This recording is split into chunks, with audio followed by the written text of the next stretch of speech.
नमस्कार बच्चों, RG classes YouTube channel पे आपका स्वागत है। आप इस चैनल में अपने अलग अलग टॉपिक्स के वीडियो देख सकते हैं, उनको समझ सकते हैं। आप इनको चैनल को शेयर सब्सक्राइब करेंगे तो आपको आगे वीडियोस देख सकते हैं। सारे वीडियोस सब्सक्राइब करें, शेयर करें और लाइक करें ताकि ये सारे बच्चों तक पहुंच पाए, ज़रूरतमंद बच्चों को हेल्प मिल पाए। आज का हमारा टॉपिक जीवन की मौलिक इकाई में है, चैप्टर नंबर 5 9th क्लास का, जिसमें हम कोशिका विभाजन के बारे में पढ़ेंगे। आपको ये पता है कि कोशिका के विभाजन द्वारा ही जीव वृद्धि करते हैं और नए जीव भी कोशिका विभाजन द्वारा ही बनते हैं। कोशिका विभाजन मतलब कोशिका का एक से अधिक कोशिकाओं में डिवाइड होना।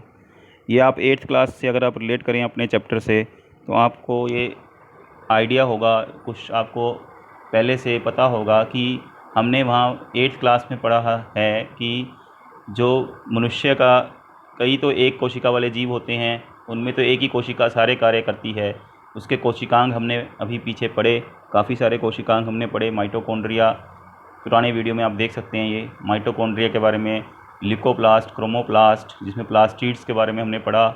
हमने और भी कोशिकाएं जैसे RER, जिसको हम अंतर्द्रव्य जालिका, इन कोशिकाओं के बारे में पढ़ा। लेकिन कोशिकाओं को अपनी वृद्धि करने के लिए या विभाजन करना पड़ता है, जिससे एक कोशिका से बहुत सारी कोशिकाएं बनती हैं। जैसे आपने अमीबा में पहले पढ़ा होगा द्विविभाजन। जब दो अमीबा को रिप्रोड्यूस या प्रजनन करना है, अपने जैसे और अमीबा बनाने हैं, क्योंकि जीवित चीज़ों का एक सबसे बड़ा गुण है सजीवों का कि वो अपने जैसे और जीव बनाते हैं, तभी उनकी जो आगे जनरेशन है वो चलती है। आगे जो जैसे ही आपने पिछले में पढ़ा था पहले कि कई बार तो एक ही जीव विभाजित होकर अपने अलग अलग जीव बनाता है, लेकिन कई उसमें दो अलग अलग तरह के जीव जैसे मादा और नर दोनों में से कोशिकाएं आती हैं और वो कोशिका का जुग्मक बनता है। जुग्मक मिलकर एक मादा जुग्मक एक नर जुग्मक जो होते हैं, उनसे जब उनका निषेचन होता है, निषेचन द्वारा, मादा जुग्मक के निषेचन द्वारा, जिसको हमने अंडाणु और शुक्राणु के रूप में पढ़ा है पिछली 8th क्लास में, जो चैप्टर था आपका जनन वाला, जंतुओं में जनन, उसमें आपने पढ़ा है। तो उसके बाद आपका आता है इसमें कि कोशिकाओं का विभाजन कैसे होता है। हमारे शरीर के अंदर भी कोशिकाएं विभाजित होती रहती हैं, जिससे हमारी ग्रोथ होती है, हम वृद्धि करते हैं। कभी हमारी नई नई कोशिकाएं बनती हैं, पुरानी कोशिकाएं ख़त्म होती हैं कई बार। तो उस प्रोसेस का नाम है कोशिका विभाजन। आज हम उसी टॉपिक में पढ़ेंगे आगे कि कोशिका विभाजन होता कैसे है, कहाँ होता है, किस चीज़ से होता है, उसी के बारे में हमारा ये टॉपिक है। ये आपकी वर्कशीट नंबर 27 है, जो आपको 4 तारीख को एक्चुअली करनी है। तो ये आप देख सकते हैं, साइंस में वर्कशीट है आपकी। और ये टॉपिक भी है आपका इम्पोर्टेंट, कोशिका विभाजन।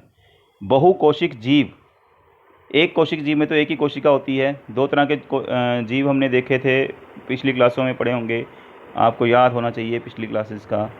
एक कोशिक जीव और जिनमें एक ही कोशिका सारे कार्य करती है, और बहु मतलब बहुत सारे बहुकोशिक जीव, जिसमें बहुत सारी कोशिकाएं मिलकर अलग अलग कार्य करती हैं। उनके अलग अलग कोशिकाओं से मिलकर अलग अलग ऊतक बनते हैं। आगे आप पढ़ेंगे उनसे अंग बनते हैं जो अलग अलग कार्य करते हैं। तो इसमें हम कोशिका फिर बनती कैसे हैं। जब भी जीव होता है वो छोटा ही होता है, फिर वो धीरे धीरे बड़ा होता है, क्योंकि उसमें कोशिकाओं की वृद्धि होती रहती है विभाजन द्वारा। कोशिका के विभाजन मतलब डिवाइड होना, बंटना। एक कोशिका का 2, 2 से 4, 4 से 8, इस तरह से कोशिकाएं विभाजित होती रहती हैं। जब एक कोशिका विभाजित होकर 2 या 2 से अधिक कोशिकाएं उत्पन्न करती है तो उसे हम कोशिका विभाजन कहते हैं। विभाजित होने वाली कोशिका जो होती है उसको मातृ कोशिका, मदर, और विभाजन के बाद बनने वाली कोशिका सतती कोशिका या डॉटर सेल कहलाती है। कोशिका को इंग्लिश में सेल बोलते हैं। आपने अमीबा का विभाजन, द्विविभाजन देखा होगा 8th क्लास में। आपको मैं थोड़ा सा उसको रिमाइंड करा दूँ चित्र दिखा के। पहले आपने कभी अमीबा का द्विविभाजन सुना होगा, देखा भी होगा। इस तरह से अमीबा आपने देखा है, आपको माइक्रोस्कोप या सूक्ष्मदर्शी के नीचे भी दिखाया होगा। इसके अंदर ये एक इसका केंद्रक होता है। जब इसका विभाजन होता है तो ये ऐसे शेप्स ही बनाता है। धीरे जुड़ा हुआ होता है पहले तो ऐसे ऐसे, जिसमें 2 केंद्रक बनते हैं। धीरे धीरे ये 2 जीवों में डिवाइड हो जाता है, तो ये 2 कोशिकाएं में 2 अमीबा बन गए, 1 अमीबा और 2 अमीबा। जिस अमीबा से बनता है वो भी जीवित रहता है उस समय, उसको हम सतत बोलते हैं मातृ कोशिका।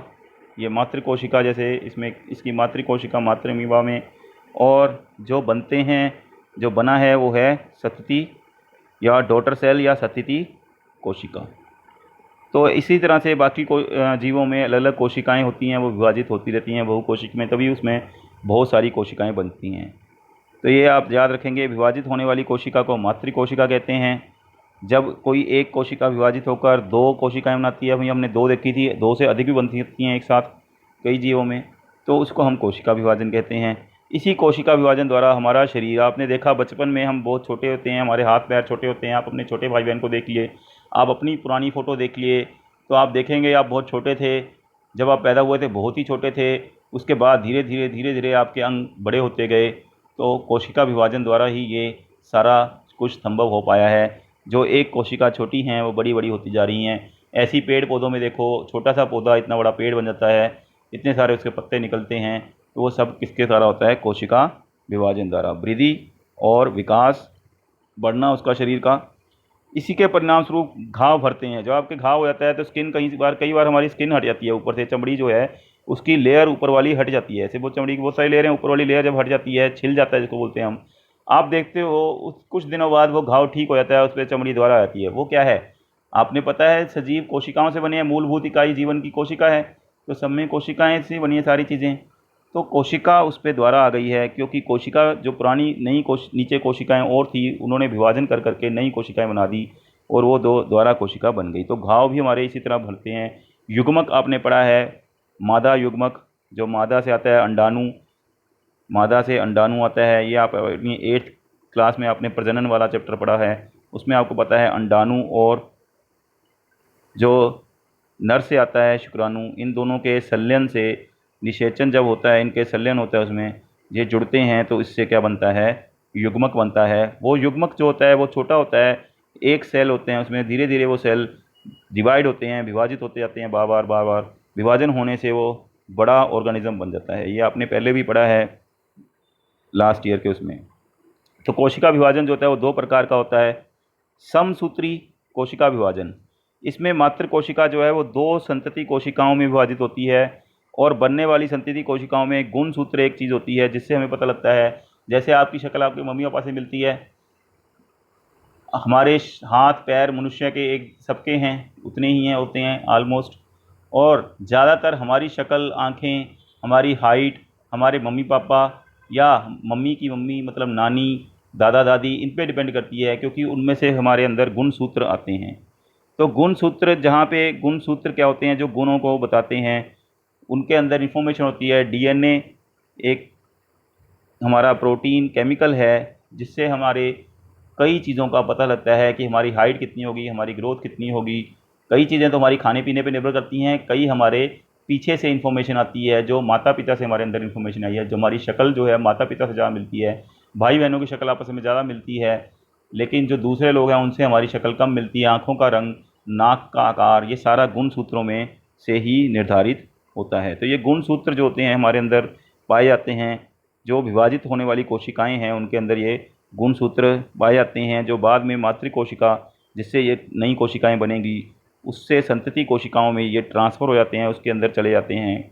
जब गुणसूत्रों की संख्या मातृ कोशिका के समान होती है, तो यह सामान्य वृद्धि के लिए होता है कि वृद्धि होने के लिए, तब उसमें क्या होता है, क्योंकि एक ही से 2 में डिवाइड होना है, तो इसमें जितने गुणसूत्र इसमें हैं उतने ही गुणसूत्र बाकी दोनों जो बनी हैं संतति कोशिकाएं उनमें भी पाए जाएंगे।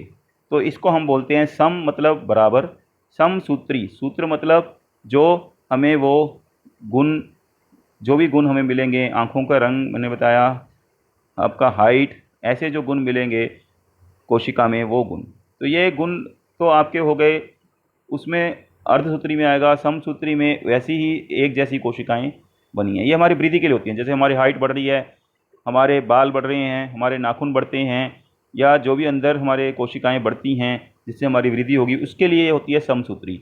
एक है अर्धसूत्री। अर्धसूत्री मतलब हाफ, आधे आधे आएंगे। क्यों आधे आधे? अगर दोनों से आ जाए, मादा के जितने हैं, मतलब मदर में, मादा में और नर में जितने हैं, अगर मादा में मान लो मनुष्य में 23 हैं, इसमें भी 23 जोड़े हैं, अगर दोनों में से बराबर आ जाएं, इसके भी 23 इसमें आ जाएं, इसके भी 23, तो जब भी जो संतान होगी इसमें 46 हो जाएंगे। अब ये संतान जो होगी जब इसका आगे होगा तो इसमें दूसरे में अगर 46 हुए तो यहाँ से 46, यहाँ से 46, 92 हो गए। इस तरह से बहुत सारे हो जाएंगे गुणसूत्र। अब गुणसूत्र रहने चाहिए उतने ही, 23 जोड़े इसमें हैं, 23 जोड़े इसमें हैं, 46 और 46 दोनों में सेम रहने चाहिए। सेम रहने तो क्या होगा, आधे यहाँ से आएंगे, आधे यहाँ से। आप समझ रहे होंगे बात को कि अगर अभी भी दोबारा मैं आपको इसको थोड़ा क्लियर कर देता हूँ, आप बहुत ध्यान से इसको देखिए, बात को समझने की कोशिश कीजिए। जब हमारा जनन होगा, अगर मादा और नर दोनों उसमें से इन्वॉल्व है, अगर सिंगल सेल से हो रहा है तब तो अलग बात है। मादा से अगर आएगा, मादा में 46 मान लो हैं टोटल, इसमें भी 46 हैं, तो दोनों से अगर आ गए तो ये दोनों के 92 हो जाएंगे मिला के। जो अगली संतान होगी इसमें 92 मिलेंगे, 92 मिलेंगे नहीं। अब इससे आएंगे आधे, 23, 23 इसके और 23 इससे, आधे आधे आएंगे तो क्या होगा, 23 और 23 46। अब उतने ही रहे ना, जितने इसमें थे जितने इसमें थे, तो इसमें भी उतने ही आए टोटल। अब जब ये विभाजन करेगा, ग्रोथ करेगा आगे जनन के लिए, तो 23, चाहे ये नर बने चाहे मादा बने, तो इसमें से भी 23 आएंगे, दूसरा अगर नर होगा उसमें से भी 23, तो दोनों को मिला के फिर क्या रहेंगे, 46। तो ये संख्या क्या रहेगी, सेम। तो अगले जीव में अगर ऐसे करेंगे कि दोनों से पूरे पूरे आए तो क्या होगा, तो अगले जीव में दुगने दुगने होते जाएंगे। इस तरह से बहुत सारे बढ़ जाएंगे गुणसूत्र, एक टाइम आएगा ऐसे तो फिर लाखों गुणसूत्र हो जाएंगे। तो ऐसा नहीं होगा। जब जनन होता है तो अर्धसूत्री कोशिका विभाजन होता है। कोशिका विभाजन में एकमात्र कोशिका 2 विभाजन के अंत में 4 संतति में विभाजित हो जाती है। इसमें बनने वाली संतति में कोशिकाओं के गुणसूत्रों की संख्या मात्र कोशिका से क्या होती है, आदि। यह प्रजनन अंगों में होता है आदि का। प्रजनन मतलब नए जीव बनना। ये वृद्धि है, वृद्धि सबके अंदर होती रहती है। हमारी हाइट जो मैंने बताया, हाइट बढ़ती रहती है, नाखून, बाल, ये तो वृद्धि है। इसमें तो सेम कोशिका बनेगी और वहाँ नए कोई जीव का जनन नहीं हो रहा। जब नया जीव बनेगा, अगर उसमें सेम नर से भी उतनी आएंगे, अगर दोनों से उतनी आ गए, दोनों से अगर बराबर आ गए तो वो तो दुगने हो जाएंगे। अगर यहाँ के 46 और यहाँ के 46 जो हम मानव में अगर देखें, तो दोनों से अगर 40-40 आ गए तो उसमें 92 हो जाएंगे। अगली बार इससे 92, दूसरे से 92, तो 184 हो जाएंगे। इस तरह बढ़ते जाएंगे। तो ऐसा नहीं होगा, यहाँ से भी आधे जाएंगे और इससे भी आधे, इसीलिए इसको हम बोलेंगे अर्धसूत्री कोशिका विभाजन। मतलब आधे उधर से, आधे एक तरफ से और आधे एक तरफ से, दोनों से आधे आधे जाएंगे, तो ये अर्धसूत्री कोशिका विभाजन। और ये कौन सी कोशिकाओं में होता है कि कोशिकाओं की अपनी विशेषता होती है। अलग अलग तरह की कोशिकाएं आपने पढ़ी हैं। रक्त कोशिकाएं अलग होती हैं, आपने पढ़ी थी कि मसल की कोशिकाएं, मांसपेशियों की कोशिकाएं अलग होती हैं। इसी तरह प्रजनन वाली कोशिकाएं, जब प्रजनन अंगों में पाई जाती हैं कोशिकाएं, उनमें जहाँ युग्मक बनते हैं, जहाँ नर और मादा को मिलाकर नर युग्मक और मादा युग्मकों का संलयन होता है, उनमें ये हाफ हो जाती है संख्या, आधी संख्या हो जाती है। तो आप आई होप दोनों को समझ गए होंगे अर्धसूत्री क्यों होता है। अगर ये पूरे पूरे आ जाएंगे तो फिर नंबर बढ़ता जाएगा डबल, फिर अगले में वो 4 गुना, फिर अगले में 8 गुना। ऐसा नहीं, बराबर रहने चाहिए प्रजनन में, वही जीव में बराबर जाने चाहिए गुणसूत्र। अगर गुणसूत्र बदल गए उन जीवों में तो फिर वो जीव की बिल्कुल प्रजाति भी बदल जाएगी। वो प्रजाति नहीं बदलती, मनुष्य की प्रजाति, मनुष्य ही पैदा होंगे मनुष्य की प्रजातियों में। तो इसलिए ये दोनों से आधे आधे आते हैं ताकि अगले मनुष्य में भी वो बराबर रहें। ऐसी अगर भैंस की प्रजाति है तो उससे भैंस ही पैदा होंगी, अगर गाय की प्रजाति है तो उससे गाय ही पैदा होंगी। वैसे जीव हाथियों की प्रजाति से हाथी ही पैदा होंगे, हाथी या हथनी जो भी है, दोनों में से नर मादा वही पैदा होंगे, ताकि उनके गुणसूत्र जो हैं वो आधे आधे दोनों से आते हैं और जो किसी एक में है उसके बराबर रहते हैं, बढ़ते नहीं हैं। दुगने तो चुगने होते गए तो फिर प्रजाति बदल जाती है, तो बदलनी चाहिए प्रजाति। समसूत्री ये सिंबल वृद्धि के लिए होते हैं। तो अब आप इसकी थोड़ी सी, हम इसको डायग्राम के माध्यम से इसको देख सकते हैं। कोशिका विभाजन को देखिए, ये देखिए, ये गुणसूत्र हैं। गुणसूत्र आपके 2 पेयर में हैं, ये पेयर दिखाए हुए हैं गुणसूत्र के। जब ये विभाजन होना शुरू होता है तो इस तरह से विभाजन शुरू होता है। अब ये दोनों के अलग अलग पेयर टूट गए ये। अब ये दोनों गुणसूत्र आधे इसमें चले गए और आधे ये इसमें, लेकिन जो यहाँ थे उतने ही इसमें हैं, संतति में उतने ही इसमें हैं, बराबर बराबर हैं। ये जो ऊपर वाला है उसी के बराबर हैं, इसको बोलते हैं हम समसूत्री कोशिका विभाजन। यहाँ पे क्या है, मातृ कोशिका में ये दो हैं। जब इसका विभाजन हो रहा है, देखो यहाँ पे ये दो पे 1 2 3 4, लेकिन इसमें 2 गए और इसमें भी 2 गए। तो जब ये 4 संतान हैं तो सब में कितने हैं, आधे आधे हैं। जो शुरू में थे उससे कितने हैं, आधे आधे, हाफ हाफ आपको दिखाई दे रहे हैं। तो ये है आपका अर्धसूत्री जो प्रजनन अंगों में होता है। और जो ऊपर वाला है आपका, इधर पहले वाला है ये वाला, ये है समसूत्री और ये अर्धसूत्री। देखिए आप, यहाँ पे 2 थे मातृ कोशिका में, बाद में यहाँ भी दोनों में सेम है, जो मातृ कोशिका में है उतने ही यहाँ पे संतति कोशिका में। लेकिन यहाँ पे मातृ कोशिका में ये 4 दिखाई दे रहे हैं। और फिर आप अगर मातृ कोशिका से अलग देखो, यहाँ पे आपको अर्धसूत्र, यहाँ पे आपको 2 दिखाई दे रहे हैं संतति कोशिका में। तो ये इसको बोलते हैं हम अर्धसूत्री कोशिका विभाजन। अब आपके क्वेश्चन कुछ आप इसको कमेंट्स में देख सकते हैं। कोशिका विभाजन का जीवों के में क्या महत्व है? तो आपने पहले देखा, जीवों की वृद्धि के लिए, जो सामान्य हमारी ग्रोथ है, और विकास के लिए, प्रजनन के लिए कोशिका विभाजन जरूरी है। अर्धसूत्र कोशिका विभाजन कहाँ होती है? इसमें बनने वाली संतति कोशिकाओं से क्या बनता है? इससे हमने इसमें हम देखा, हमने अर्धसूत्री कोशिका विभाजन आपकी कहाँ होती है? इस कोशिका विभाजन में मात्र कोशिका लगातार 2 विभाजन में डिवाइड हो जाती है। इसमें बनने वाली संततियों में कोश आदि होती है। और कोशिका विभाजन कहाँ होती है? ये केवल प्रजनन अंगों में होती है। इससे क्या बनता है? इसमें केवल युग्मक बनते हैं। क्या बनते हैं? युग्मक, नर युग्मक और मादा युग्मक आधे आधे हो जाते हैं दोनों से। फिर जब वो दोनों से आधे आधे जाते हैं सूत्र, तो बाद में मिलके ये पूरे एक संतान में पूरा हो जाता है, एक नर थे एक मादा से। तो इसमें आगे है, मानव कोशिका में 46 गुणसूत्र होते हैं। तो अर्धसूत्री विभाजन में बनने वाली संतति कोशिका में कितने गुणसूत्र होंगे? जो प्रजनन अंग है मैंने पहले बताया, उसमें आधे हो जाते हैं, तो 23 उसमें गुणसूत्र होंगे। 23 गुणसूत्र मादा से में होंगे, 23 नर में। जो वो 23 मिलके फिर आगे जो बनेगा उसमें 46 हो जाएंगे टोटल। तो 23 गुणसूत्र होंगे अर्धसूत्री कोशिका विभाजन में बनने वाली संतति कोशिकाओं में। संतति कोशिकाएं जो आगे प्रजनन करेंगी। कोशिका विभाजन किसे कहते हैं? बिल्कुल आपको सिंपल है, अभी आपको समझाया गया था ऊपर कि जब एक कोशिका 2 या 2 से अधिक कोशिकाओं में विभाजित होती है और नई कोशिकाएं बनाती है, तो उसको हम बोलते हैं कोशिका विभाजन।